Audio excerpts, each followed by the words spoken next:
guys, this is just one of them things I'm going to add in on a video here somewhere. If you're like me, with it just being me and Dawn in the house, our bread a lot of times gets stale on us.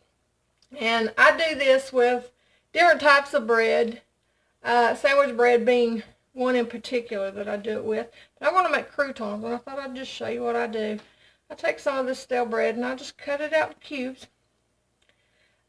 Now I can use the hamburger buns for this. I've used French bread for this. I've used sourdough bread that I've made with this.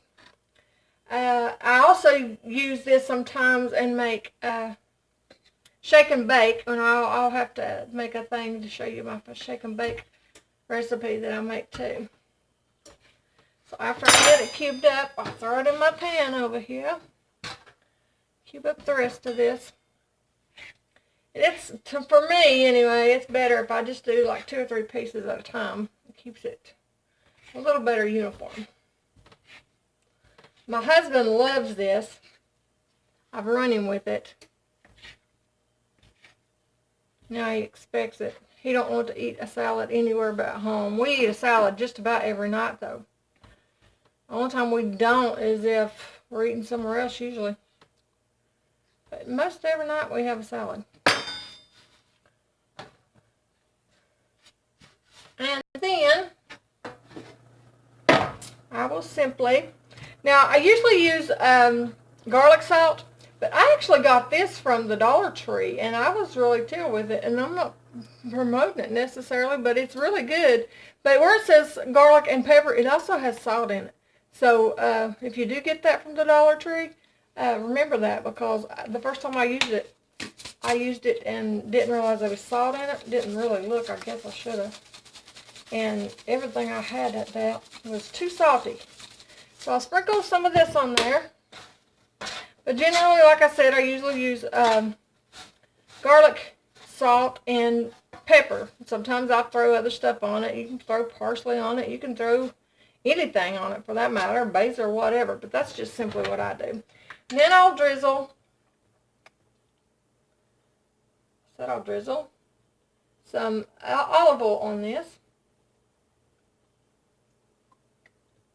Not too much, but enough to get a little bit of a coating to where that salt will stick. And then I'll just mix it up. These are better than anything you'll buy in the grocery store, that's for dang sure. They're always so hard in the grocery store. I really love these with the sourdough bread. Those make the best. There's one restaurant, I can't even remember what restaurant it is, that actually makes theirs from sourdough bread. That's really good. Now I'm going to put these in the oven. Toast them up. I don't know. I usually do it whenever I know I've got my oven on for something else. Right now I've got my oven on 375 for a cake that I'm baking that I should have probably done a video on, and I will at some point. So I'm going to do it 375 until they get toasted up like I want them. But if I was just doing them by themselves, probably 400 would be a better degree to do it on. So, there we go. Okay guys, now that I got that good and toasted up good, I've got me a jar here. I'll just leave it in there so that if it falls in the container. And we will have croutons for a few days. You know, sometimes I wish they would make half loaves of bread, because me and my husband seem to never go through a whole loaf before it starts going stale. But you know what? It didn't go to waste. And then this little tidbit stuff, I throw to my chickens. So they got a little something too. And I'll tell you something else that's good to do with this, if you want to take the time to do it. And that's good if you do. And I have, but I don't always. It's just depending on my time. Is with that bread, before I cut it, grind up some, not grind up, but cut up some, I'll spit it out, garlic, and rub it on it. I know you've probably seen where they rub the garlic on bread whenever they're going to make French bread sometimes. Kind of the same aspect. And that way, or you could put it in your oil. You could infuse your garlic into your oil and then wrap it around it. And so there you'll be getting some really good garlic. So just ideas, throw out there. Do what you want to do. But there's me some croutons. Hey guys, this here is a little bit different for me, but to me it's a very important part of my life, and I'm sure it is to a lot of people. It's getting cold, as you know, everybody knows, and I like to dress a certain way. Now, I'm kind of weird. Don't mean my way's the right way, but this is just things I've learned myself, and I thought I'd share them with you because some of them has really made a difference for me. Being not so used to cold as much as some people are further up north, cold tends to bother me more, especially with my feet and along my shoulders and stuff. But at the same time, I cannot stand to feel bound up. That drives me nuts, especially if I'm working, you know, doing stuff in the house or outside, either one. I can't stand that bound up feeling. So one of the things I really like to do is I keep some of these little fleece vests. And like today, I keep getting a chill, which it hasn't been long that I took a shower and my hair's still tad damp too, so that makes me chill even worse. But I dress in layers a lot.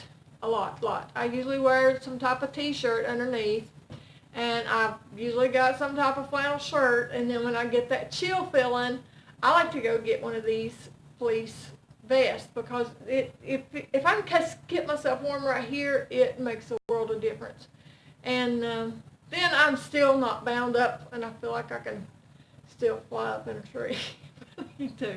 But anyway, that made me thinking about all this, and I just wanted to share a little bit of stuff that I do that I think is, I can work outside. If the wind ain't blowing and it's at least 30 degrees or warmer, I can function well outside. But I do not like the cold, the wind, I mean, at all. The wind, I don't have no use for it.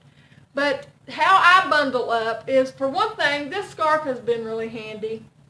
One of my kids gave me this scarf, and it's just like one of those cow-top scarves that you can just double up around your neck, and I won't right now because I just put my hair up, and I know I'll knock it loose, and stick that around my neck, and it makes a world of difference. And naturally, I wear a Carhartt type jacket, and I like these because around on a homestead, a farm, or whatever, these don't pick as bad with barbed wire fences and stuff like that. They repel water a lot better than just a normal coat would. And I've got a cat that sees me with it on and takes off like a bullet to get up on my shoulder. She loves that thing. And they don't make them like they used to either. This one here's an old one, and it's about worn out. I'm going to have to figure out how to doctor up my zipper again. But I've got a newer one that my husband got me. And it's great. It's a great jacket and all, but it's just not the same. I don't know. It seems like these are better insulated to me, but that's my opinion. And naturally, a toboggan, which you tend to find me wearing a hat more often than a toboggan. But when I wear my hat, I found these little boogers. I actually found these at a flea market for like $1.50 or something like that. They're cheapo little things, but they are awesome. Put them right there, put my hat on, and I'm good to go as long as I got that scarf around my neck too. And sometimes not even that. When I'm doing a lot of heavy duty work, like maybe you've seen at the end of the clip I done, my last video, we worked in wood over at my dad's, and when I'm doing that type of work, like I said before, I don't like to be bound up. Early in the morning when I go out to feed, I like my big old coat because it just feels good and warm and cozy and all that good stuff. But if I'm doing stuff like that, working in wood and stuff, I love these insulated overalls. Now I can put these on insulated overalls on, layer a couple shirts like I got on. Actually, I would, whenever I do that, I usually wear a long sleeve t-shirt underneath and then a flannel shirt. And put these on. Got my ears warm, got my toes warm, which I usually wear insulated socks all the time through the winter. And I'm good to go. You know, I'm really good to go. But something else that I've definitely came across, these here are just my old work gloves. And they've about had it. See, I taped them up actually last winter because of just working. And they've been awesome gloves, and I wear them all the time still. And I don't see me getting rid of them anytime soon because I do love them. But I had read an article, and it was about how people in Australia dress to stay warm, especially those that's up in the bush more, to where, you know, you could get lost or whatever easier and stuff. And it said on there, which is kind of weird because it seems like a lot of things nowadays are made out of different type of stuff.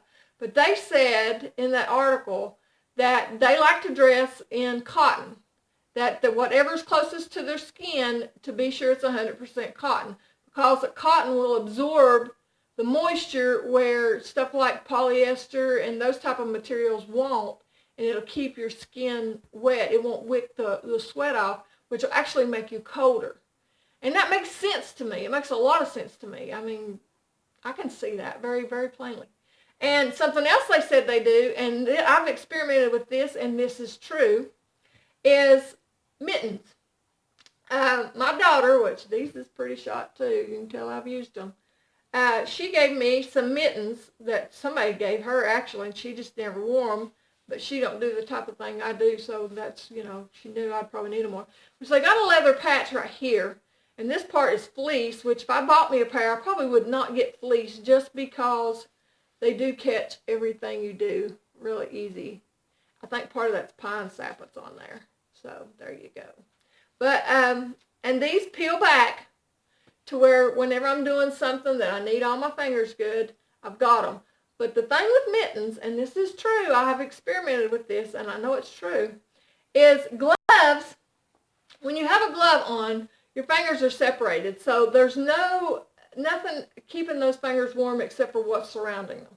When you wear mittens, your fingers are together. And we all know that if if you bundle up your hands or rub your feet, when skin's touching skin, it warms up better. It stays warm better.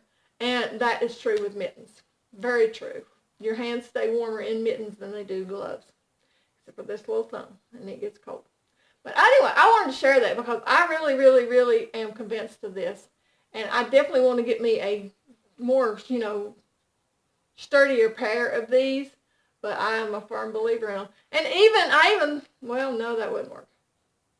Anyway, I need to quit thinking right now. But anyway, I want to share with you guys with that because I know it's a time of year that it's cold. And I love working outside in the winter. And if I've got the proper gear on, I don't have a bit of problem with that. So anyway, I want to share that, guys.